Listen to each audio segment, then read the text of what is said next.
Jaya Radha Madhava Kunja Bihari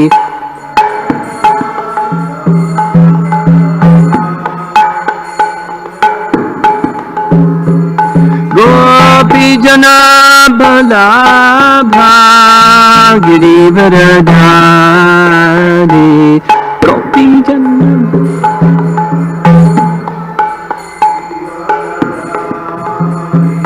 Gopi Jana Balabha Girivardhari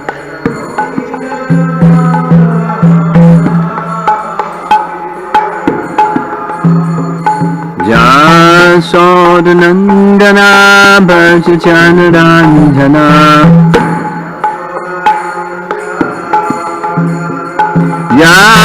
Jasodanandana Bhajajanarandhana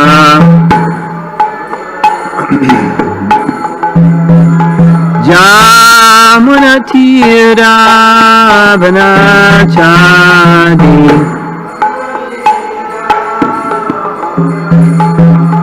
Jamunatira Vanachadi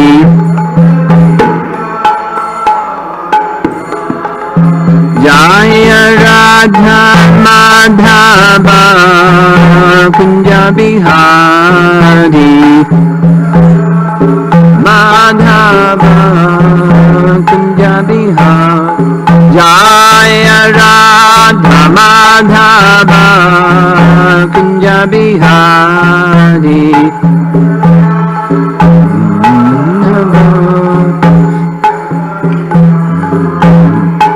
Gopi Jana Balabha Girivardhari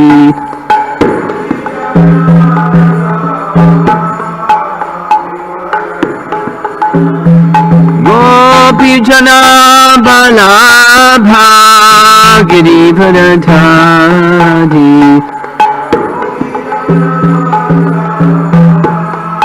Girivardhari Jasodanandana Brajajanarandhana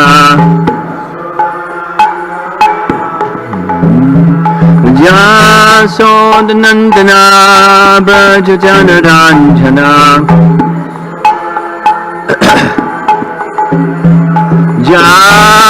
Jamunatira Vanachadi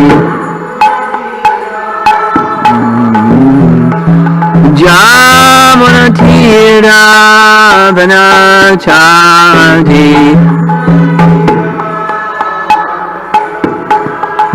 Jaya Radha Madhava Kunja Bihari Madhava Kunja Bihari Jaya Radha Madhava Kunja Bihari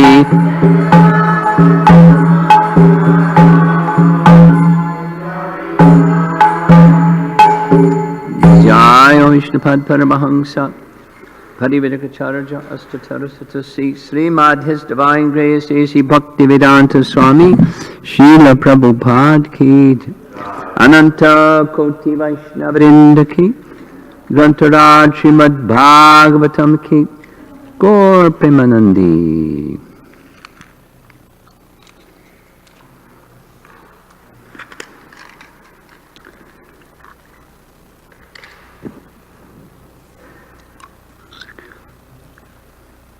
Om Namo Bhagavate Vasudevaya.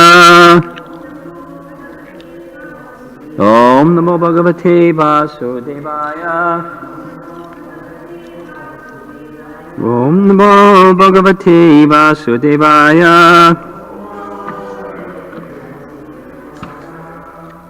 Well,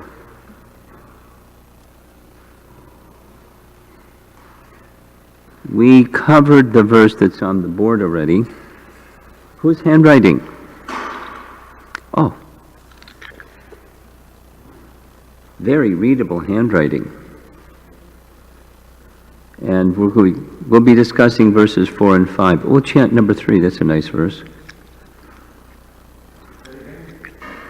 Yesterday, did we cover 1 and 2 or 1, 2, and 3?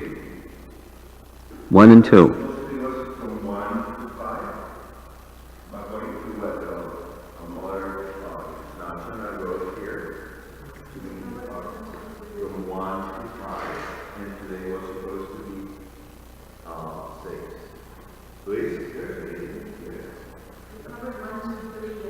One through 3.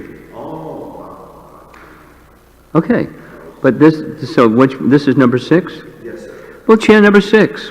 What the heck? Because it's on the board. But everybody has their little device, so we don't need the board, right? Except for you. But there's a book. Yes, I do have my book here. Okay, here's the book. Look at that. You have a book. Madhamangal, you want a book or you got your little device? Okay. We're going to chant together, responsively, text 4. Canto 10, chapter 11, text number 4. Om Namo Bhagavate Vasudevaya. Om Namo Bhagavate Vasudevaya. Om Namo Bhagavate Vasudevaya. Bala Uchur Anineti Tirya Gatam Ulukalam Vikarshata Madhyagena Purushavyapya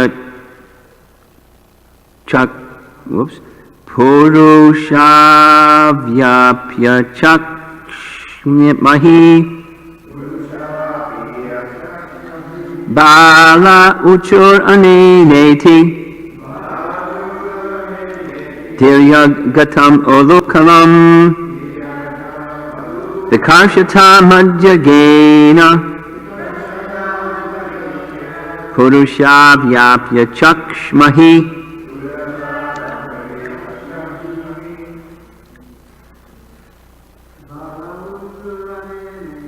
Bala Uchur Anineti Tirya Gatam Alokalam Vikarshata Madhyagena Purushavyapya Chakshmahi. Bala Uchur Anineti Tirya Gatam Alokalam Vikarshata Madhyagena Purushavyapya Chakshmahi. Bala Uchur Anineti Tirya Gatam Alokalam Vikarshata Madhyagena Purushavyapya Chakshmahi. Ladies. Bala Uchur Anineti Tirya Gatam Alokalam Vikarshata Madhyagena Purushavyapya Chakshmahi. Bala Uchur Anineti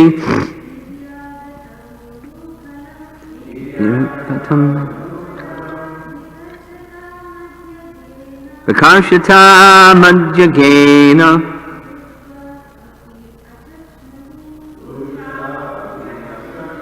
Bala. All the other boys, Ochoho, said, Anena, by him, Krishna, Iti, thus, Tir Yak, crosswise, Gatam, which had become, Alokalam, the wooden mortar. Vikarshita, by Krishna, who was dragging. Madhya Gena, going between the two trees. Purushau, two beautiful persons. Api, also. Achakshmahi, we have seen with our own eyes.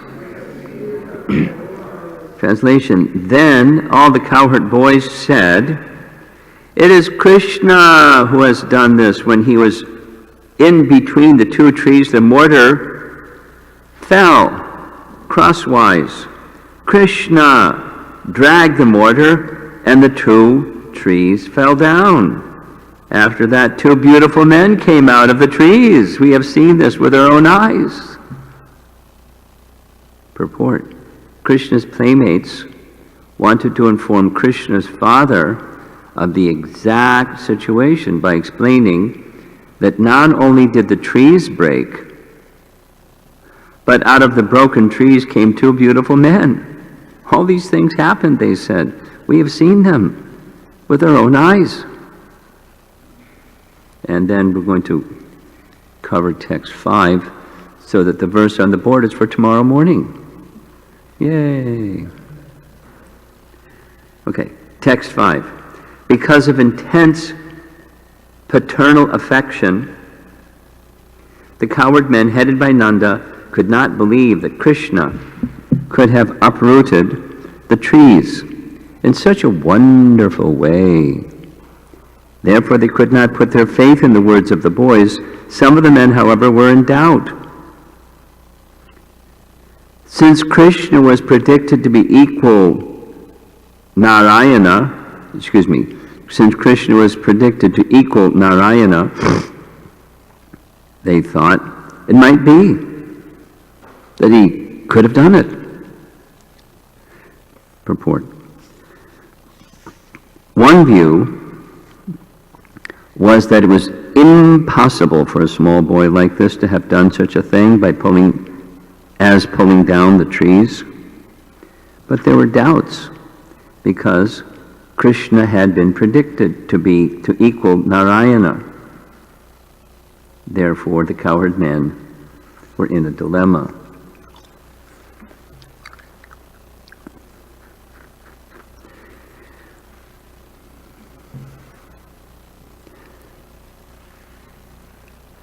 Prabhupada advised that we read Srimad Bhagavatam starting with Canto 1.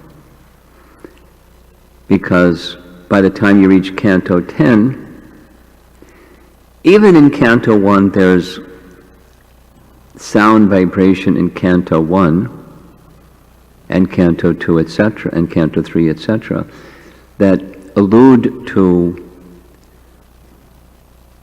the superiority of the Bhagavan conception as is found in Braja, without citing those examples. Queen Kunti, so forth and so on. They find the pastimes in Braja to be beyond their comprehension, beyond their imagination, just mind-boggling. And then we get to Canto 10, and it's mind-boggling.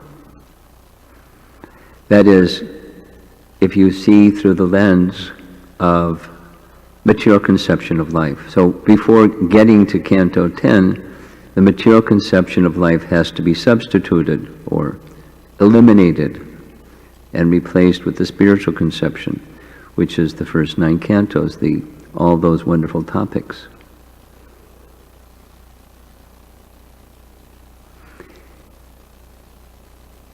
There's 10 topics in the Bhagavatam. It's not that the 10 topics in the Bhagavatam is Canto 1 is this one, Canto 2 is that one. It's not compartmentalized like buckets. But there are different topics, and they're throughout the whole of the Srimad Bhagavatam. Some cantos, for example, lineages of kings, especially found in Canto 9, and other things, Manus, another topic. So there's emphasis in some of the cantos, but they're all leading up to the ultimate of the final. Krishna is the shelter of everything. Swayam Bhagavan Krishna, that is Krishna in Vrindavan, who appears once in the day of Brahma, is the highest truth. Summum bonum, in the Latin phrase that Prabhupada liked. And that summum bonum is Akila Rasamrita Sindhu. Sindhu means ocean. Rasamrita. Rasa Amrita, the nectar, same as Bhakti Rasamrita Sindhu. Bhakti Rasamrita. So the ocean of the nectar of devotion, that's Krishna. Krishna is Akila Rasamrita Sindhu. And connecting with Krishna through bhakti is permitting one entrance into that nectar of rasa, the ocean of the nectar of rasa. And that's the Rupa Goswami's teaching, Bhakti Rasamrita Sindhu. And Krishna is Akila Rasamrita Sindhu. Prabhupada speaks like that in his discussion or description of what nectar devotion is. It's revealing Krishna. And specifically, the 10th canto is revealing the nature of the absolute truth is he, Krishna, reciprocates with all living entities unlimitedly in the ways of rasa. By the kindness, the mercy, and the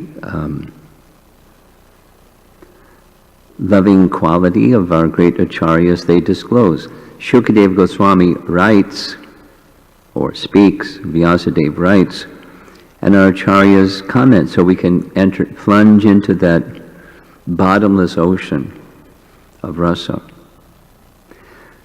That's what's going on here. So we discussed this briefly yesterday. There's no problem saying it again. There's a river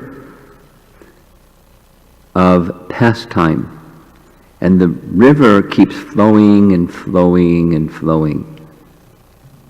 That's rasa. And the river flows into the ocean. Prabhupada liked to dismiss this idea of, Rupa Goswami says it specifically, the impersonalists like this metaphor. They use it a lot. Rivers flow into the ocean, and after they flow into the ocean, you can't distinguish this river from that river. It's just all one. So the ocean is the destination. Whatever path you follow, you end up in the ocean. It's all one. So whether you follow this path, that path, it's been quoted here, yatomat tatopat. So it doesn't matter. The end is, it's all one. That's the impersonalists. Rupa Goswami writes in Bhakti Rasamrita Sindhu, we're not so much interested in the rivers, this river, that river, especially the speculative, the path of this one, the path, because they all culminate in the topmost form of yoga, which is bhakti. And Shuddha Bhakti is the topmost form of bhakti. And Shuddha Bhakti in its mature stage is Prema Bhakti. And Prema Bhakti in its mature stage is Braja Bhakti. So I, Rupa Goswami, am not so interested in this yoga, that yoga, and the fruits that come from this yoga, because it's all within bhakti, bhakti rasa, bhakti rasamrita sindhu.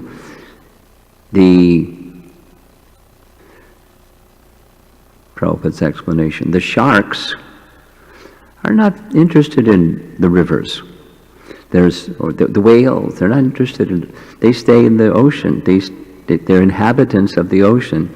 And so I, Rupa Goswami, am interested in the Bhakti Rasamrita Sindhu, because everything from the rivers is concluded here.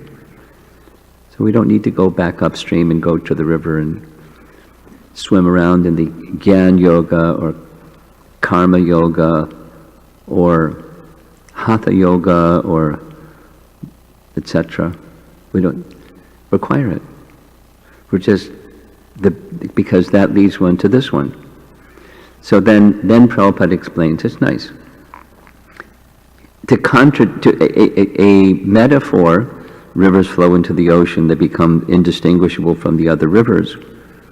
However, the metaphor is quite incomplete, because that very same water, the ocean water, by the scorching heat of the sun, it becomes clouds. And then again it falls down, and again it becomes the river.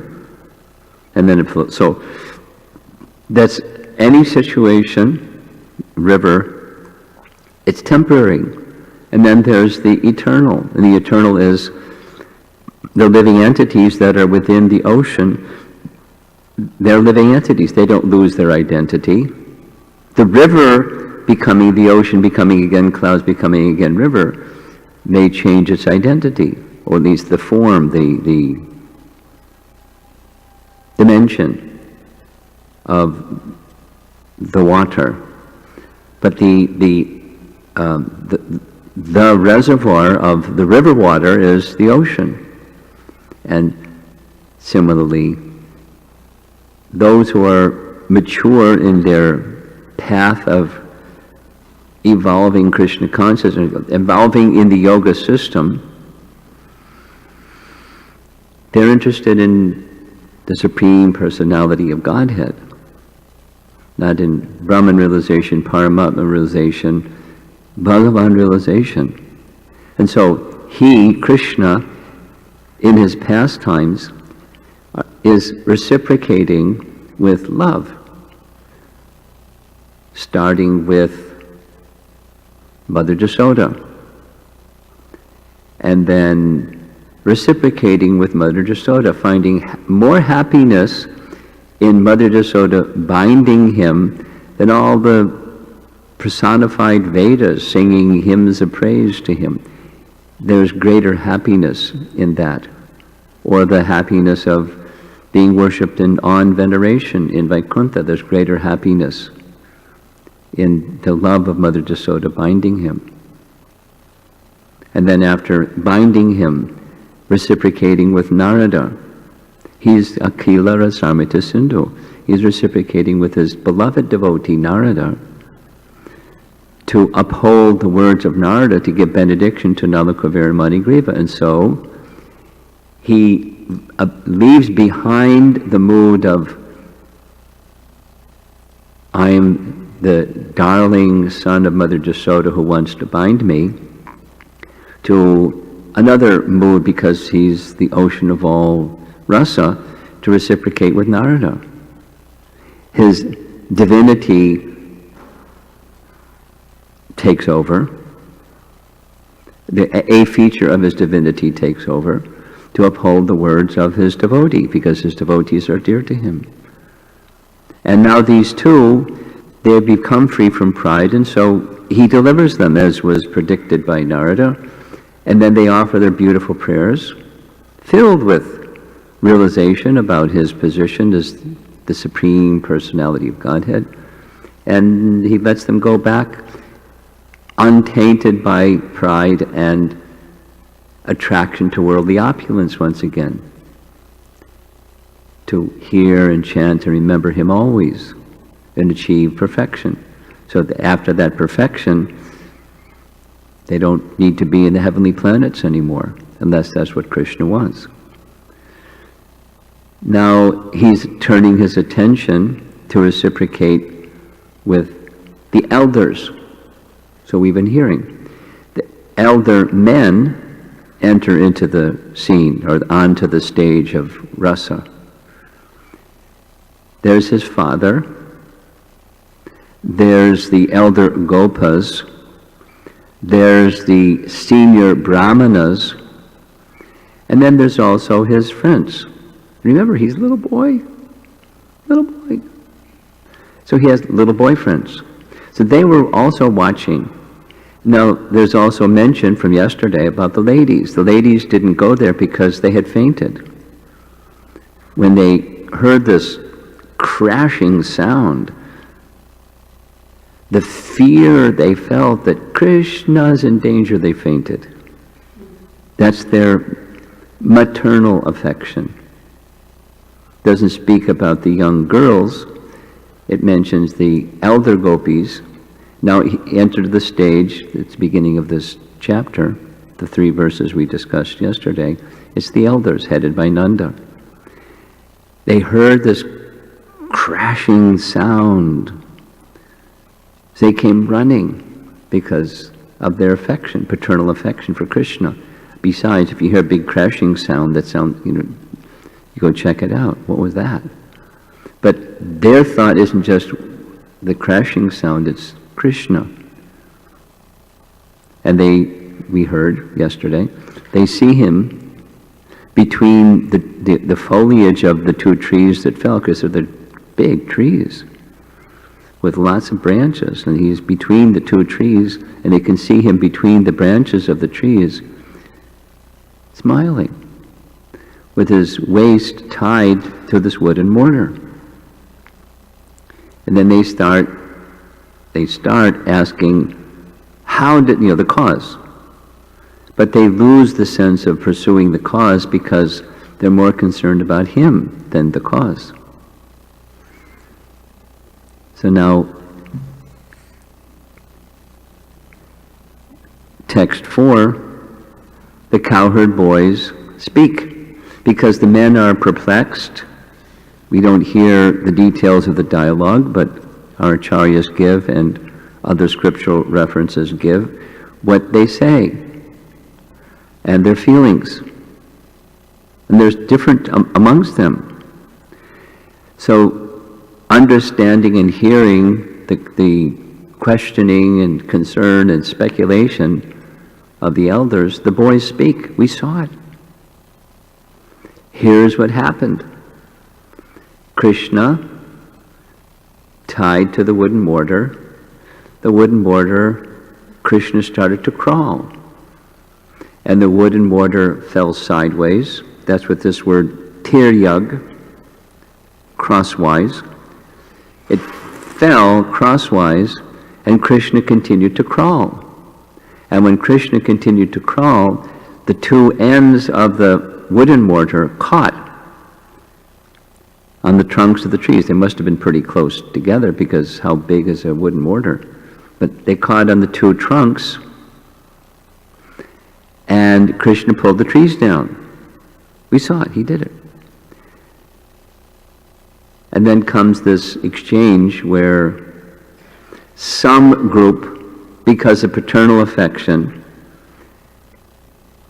in this Vraja mood, no. Because that would mean he has divine powers. And they can't see him having divine powers.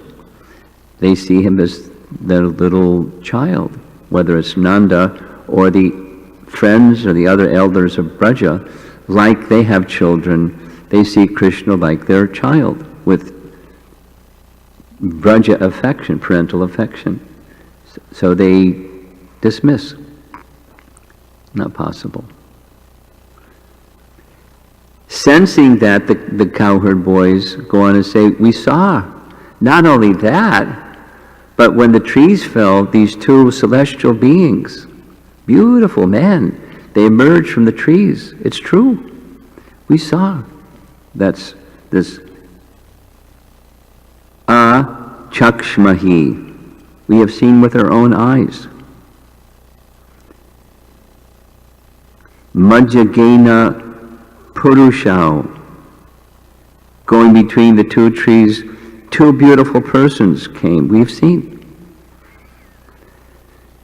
And then our acharyas say, well, there's some in that assembly of elder men that are not gopas, they're brahmanas.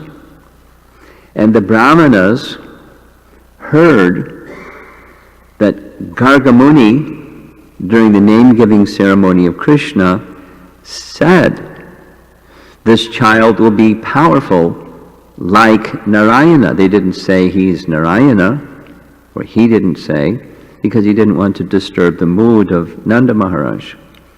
But he is an astrologer. He's like a super astrologer. He is super excellent astrologer. It's hard to find such persons. And he also knew the mood of Nanda, so he didn't want to say he's Narayana. He said he's as powerful like Narayana. So the Brahmana community, they knew, and they had faith in the words of Garga. So they thought, maybe it's true. Maybe it's true. But he's just a little boy, so. But we saw some wonderful things prior to this, the powerful nature of Krishna. So they were in doubt. So Krishna was reciprocating in these two verses. Krishna is reciprocating with the gopas. Krishna is reciprocating with the brahmanas, and Krishna is reciprocating with the boys. The boys were also astonished because they can't see the divinity of Krishna. They can see what Krishna does, just like when they get a little older and they go herding calves, they see Krishna do amazing things. They see the divinity of Krishna, but they can't feel he is God, because it's Braja. There's this, these pastimes are teaching us, demonstrating what our acharyas share with us. That is, the mood of Vraja is overwhelmed with madhurya, sweetness. And because of that sweetness, the Aishvarya feature becomes eclipsed. They can't see it. Now, something that may help us understand how they can't see it is those of us who are in Maya. We can't see.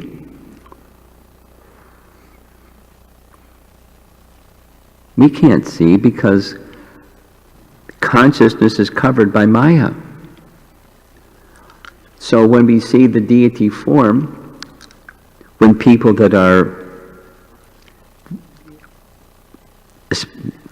Judeo-Christian background and Muslim background, those three, those are prominent chunks of religious people, they can't, they're uncomfortable. Or some don't have a problem, but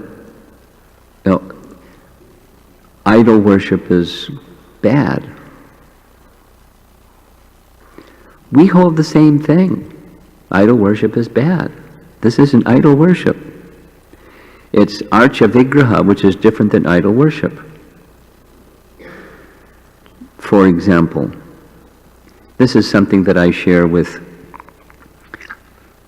people that know the First Testament of the Bible. Moses, so both Christians and Jews know the First Testament. Moses, there goes, you're checking out. Moses, before he went to get the instructions from God, the 10 Commandments, climbed a mountain, got the 10 Commandments, came back down. He told his people, because he was the leader, don't worship idols. Sure enough, when he came back down, they were worshiping idols. They made a golden calf and were worshiping a golden calf. So it's just like imagination. So that's an example of idol worship. There's many others. You know, the Lincoln Memorial. There's this big idol of Abraham Lincoln, and, you know, Christians and all kinds of people go on pilgrimage to Washington, D.C. to see the idol of Abraham Lincoln. So when it's in Lincoln Memorial, it's fine, but when it's in a temple, a Krishna temple, it's not okay, because that's idol worship. It's inconsistent. So our position is, here's another thing that I say, which depends on the person. What's the difference? What makes the Bible holy? Or what makes the Quran holy? What makes the Torah holy?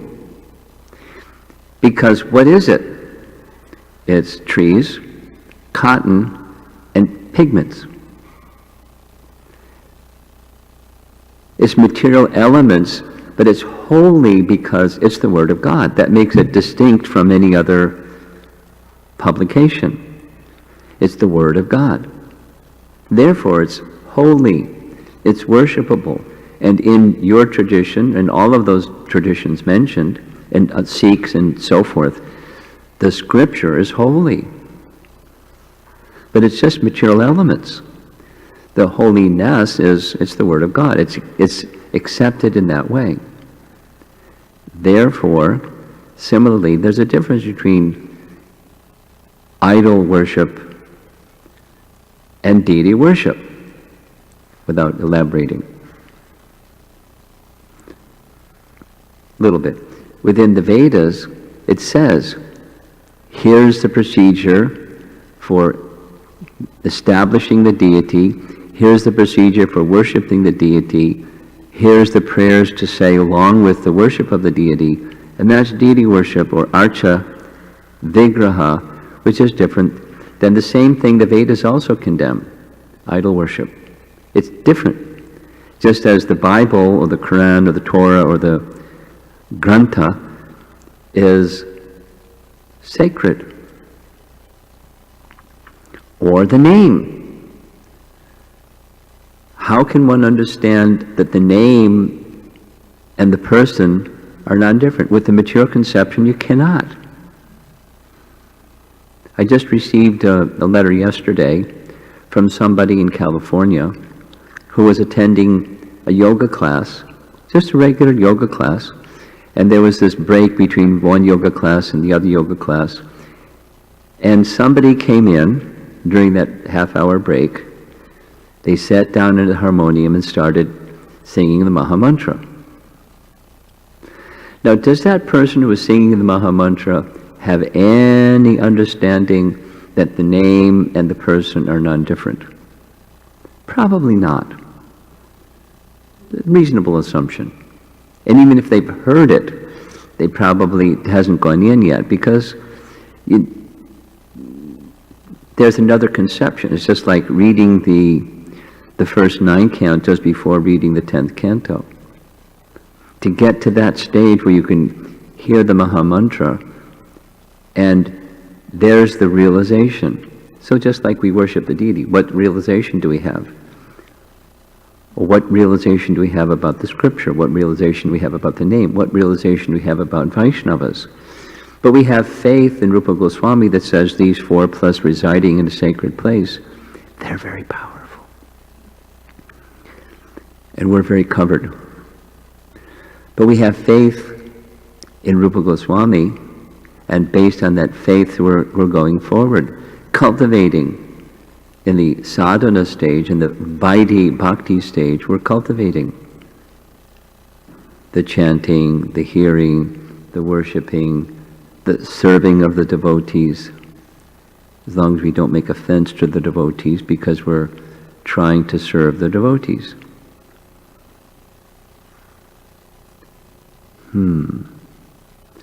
Neophyte persons commonly offend the name and offend the devotees. They see the devotees through the material lens, and they don't see through the spiritual lens. It happens everywhere. It's not one place specific. It happens everywhere. What to do? Well, you cultivate Krishna consciousness properly, starting with the hearing and chanting received from proper sources, and take shelter there, and bring that shelter, transparent message inside, and cultivate it, and try to purify oneself, rather than saying, oh, they're not getting along with each other, and etc. Oh, they're falling asleep when they're chanting, or something. Finding fault in imperfect bhakti when we ourselves are exercising imperfect bhakti when we do that. We have to be careful. We're taking up this powerful process. So, Akila Rasamrita Sindhu. Just the pastimes themselves have immense potency. We're covered. I'm sure we've all noticed, each one of us, not just the person next to you. We're covered. And we're not realizing the fullness of those potencies. Nonetheless, the fullness of those potencies are there, just like when the sun shines. Its brightness and illumination shines forth. The potency is there in reading Srimad Bhagavatam to awaken our loving attraction for Krishna and to appreciate Krishna's nature, that he reciprocates exactly according to the regard that one has for him. And we're hearing all these different nice examples. There's potency in these pastimes, especially if we hear from the proper sources. So I'm going to do last thing, and then discussion. Get the microphone ready, whoever's going to do that. Here are two commentary acharyas. Start with Jiva Goswami, and then Vishwanath Chakravarti Thakur. Text 4.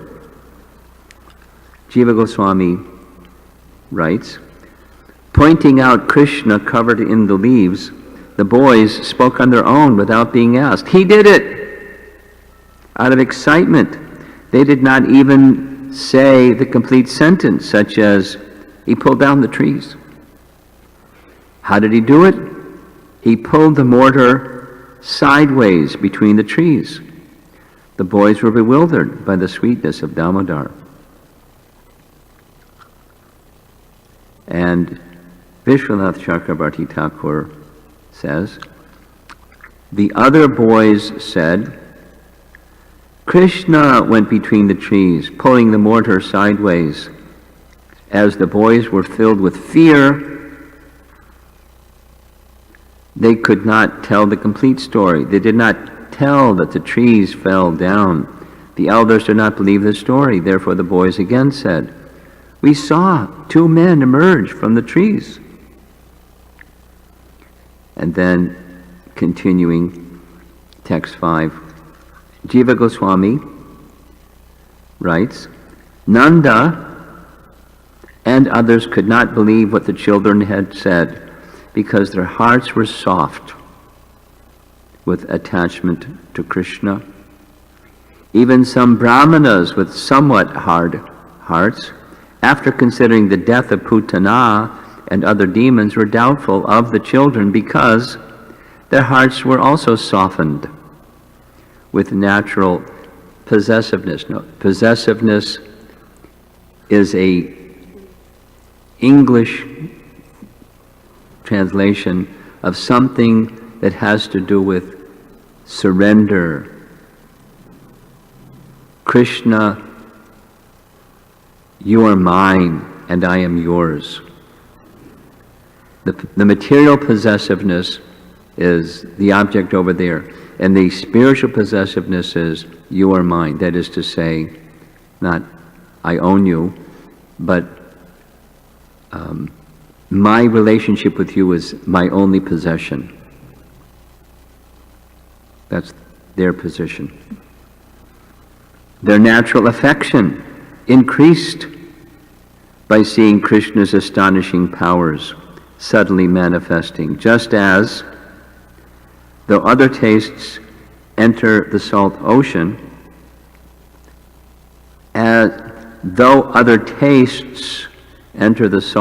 the salt ocean just becomes saltier. The reason their affection increased was that they considered Krishna a small child and they had deep affection for him. Thus, they did not ask directly to the children to extinguish their doubts.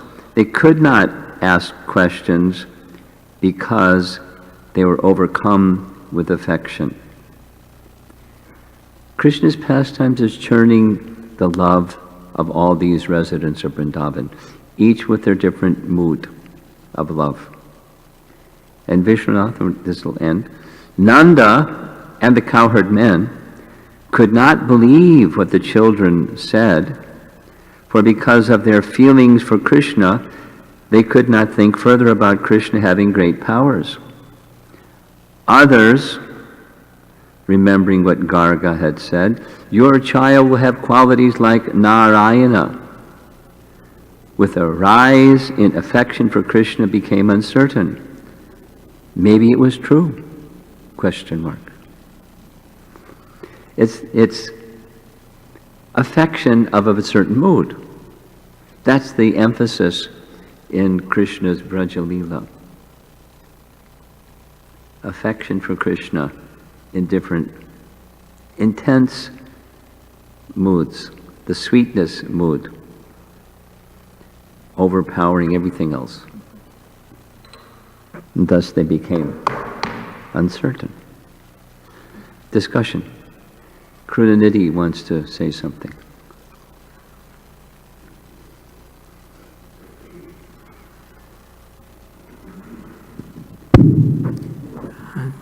Maharaj, very nice explanation you gave in Nectar of Devotion, that like Samanya Bhakti, then Sadhana Bhakti, then Prema Bhakti, then Braja Bhakti. So here is a question is coming in this Leela, in these past times. So thing is that some category like playmates of Krishna, they could see, but other could not see. So they are in doubt also. So thing is that, so in which category you will put them their bhakti? When what? In which category? He is done in such a way. Their devotion will categorized. Beyond Braja Bhakti? No, I didn't. The last part, I got everything up to the last part. Thank Krishna. But the last part, could you just say the last part again? Just the last part, not the whole thing. Say the last part again, please. Just the last part. Oh yeah. Thing is that in which category you will put them, those who could not believe that Krishna did all these things.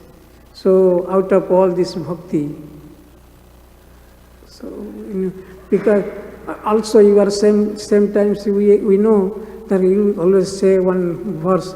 Prabhupada also says, Kuta Punja Punya, what is that? Kuta Praja Punya. Yeah. They had done a lot of pious activity, they took birth in Braja Bhumi. So here I am bewildered that, so how could they... How what? What's your question? How could they got bewildered that they could not know that... How is it possible they could not know? Yeah. That's your question. Affection. Affection in sweetness. They can't see. Now, Krita Punya Punja, that's the cowherd boys, and the cowherd boys couldn't see either. That entitled them to that intimacy of relationship as cowherd boys, but the mood in Braja is not majesty. The mood in Braja is sweetness. So that the affection is such they can't see the all-powerfulness, although it's exhibited. They couldn't see. That's how. It's the Braja mood. If you want to, if you become somehow eligible to reside in Braja, that's the mood. And it's not a problem for them. They worship Narayana.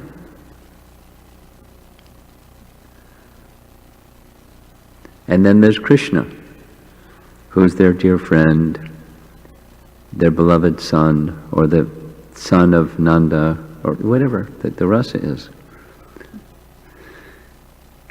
Intimacy. Affection with great intimacy. So strong they cannot see. Yes.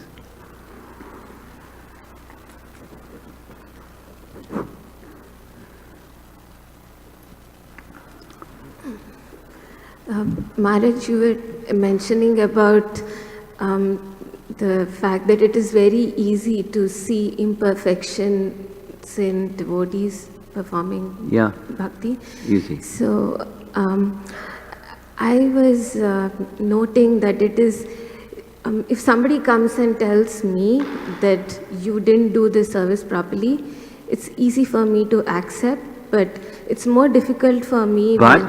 It's more difficult for me when a devotee talks about somebody I consider very dear to my heart. If they come and tell that, such and such devotee, or I'm just taking the example, if they tell me that, oh, your sister did this, that's not okay, I kind of feel hurt and disturbed. So I wanted to ask, what is it that can be done? When you hear someone speaking something not nice about another devotee, what should be done from your side? That's what you want to know. Yeah. Well, it depends on what's being said. It could be constructive or it could be just vilification. So it depends on the mood of the person speaking. And if the mood of the person speaking is not vilification, there's a wide range of things that you could do to process that or respond to that. You could say, here's a little list. Are you sure?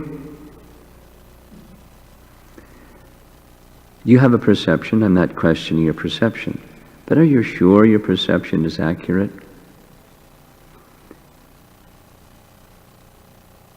Or hold up a mirror and say, have you ever had the experience that someone perceives something that you have done? It's just like an education exercise that isn't consistent with you.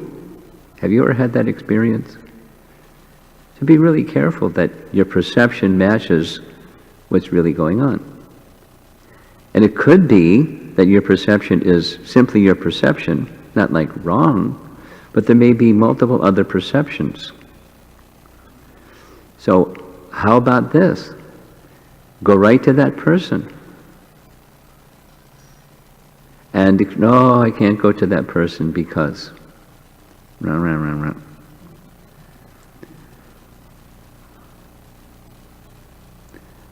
Well, you're not going to be helping yourself or the other person if your perception is accurate. Nothing positive will come from this. This is education. Depends on the person and, the dynamic of what's going on. So you could be an educator and a well-wisher of the person who is coming to you. Or just straight away saying, maybe it's true, maybe it's not. Why don't you go right to the person? Or, similar but, slightly different language is the do unto others principle. We discussed this Friday evening. there's a principle that says, the golden rule, remember that? Do unto others. So supposing you just hold up the golden rule and say, supposing somebody felt something unpleasant towards you, what would you want them to do? You hold up the golden rule flashcard, or, from your heart. You just, wouldn't you want that person to go to you if they're feeling uncomfortable with something you said or did, and share it with you directly? Isn't that a good rule to live by? If what you would like, you would want others to do to you, why don't you do that with them? No, I can't because... But that's a principle to live by. Do you want some help? Maybe there's some village elder, some senior person you could go to and they can help you with this. But nothing's going to, your golden rule, that's another option.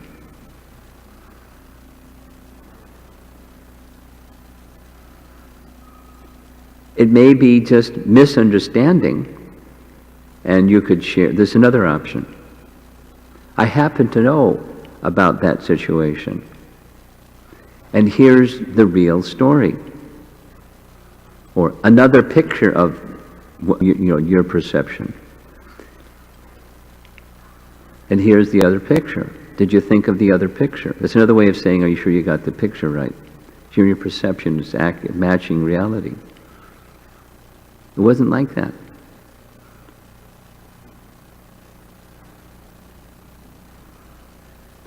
Now, if the person is the list can go on, and the person is a vilifier, they're purposefully, what's the word that Prabhupada uses? There's malintent, malicious, malice behind their words. They want to hurt that other person. And that's why they're speaking with malintent or with malice.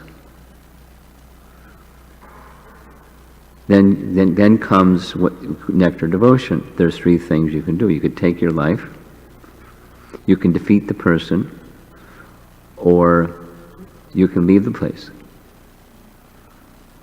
Now, leave the place can mean, I'm not qualified to hear things like this. Go to somebody who is qualified to hear things like this. I can't hear things like this. I will not hear things like this. If you continue to go on and on, I'm going to have to excuse myself.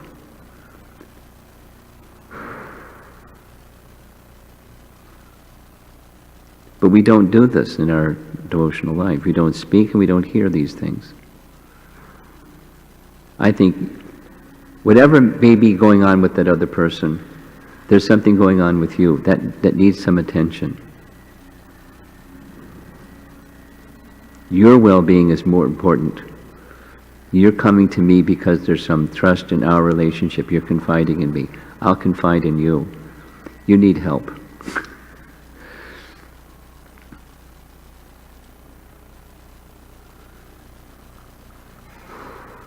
There's a way to take concerns. You take the concerns to the person, or to someone who is in the superior position. If you're right, they can help the situation. But what you're doing is, it's only harming yourself. And I'm not going to be party to having you harm yourself because it will also harm me. I'm not going to do that. We don't do that. Vaishnava aparadha is real. I'm well aware of it. I have my own realization as well as it's within the scripture. I want to carefully guard against that. So for my sake and for yours, you need help. You can't do this. It depends on the person. Then there's other options, how you can handle it. So there's you and there's the other person and the mood of the other person at that moment. Because it may just be, they have been hurt by other people and they see something that looks like the hurt from other people and they get triggered, and it's just, they get into the wrong mode because they got triggered. And if it's really substantial, then it needs some attention. And let's do it in the proper, dignified Vaishnava way. This isn't it.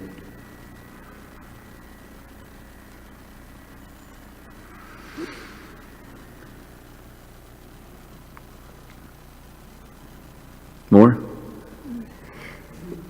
Maharaj, it is very easy to remember the hurt a devotee has done rather than the good that the devotee has done. You can do that too. That's another response in the list of options.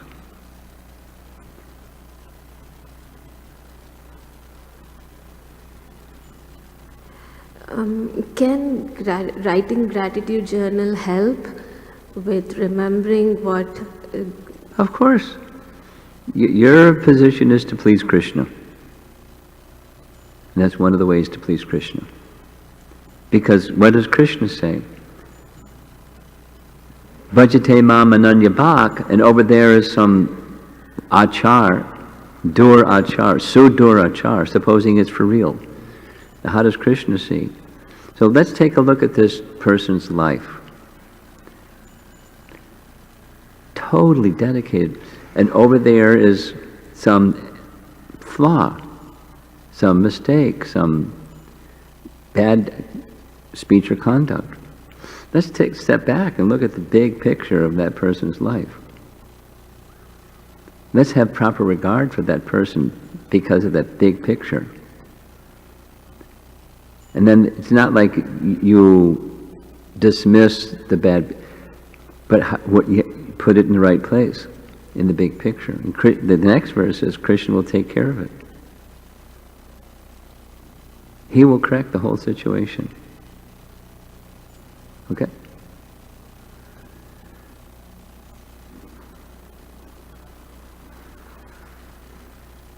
Anything else? Yes. Thank you, Maharaj, for the class. Regarding of what you spoke about, idol and deity worship, and that has been inherent in the human condition to remember God through an image. And the Christians did it.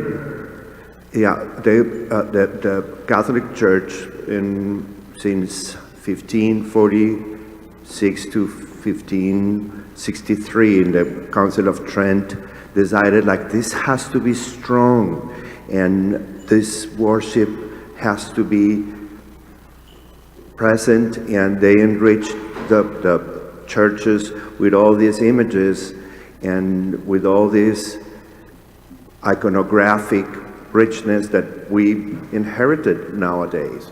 And that is why there's some hypocrisy on this. Because... But it's not just Catholicism.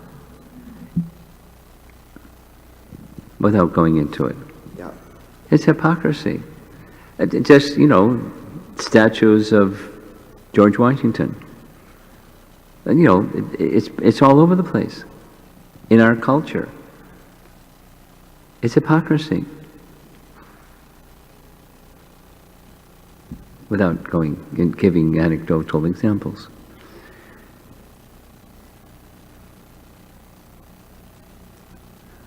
Okay. Srila Prabhupada ki jai.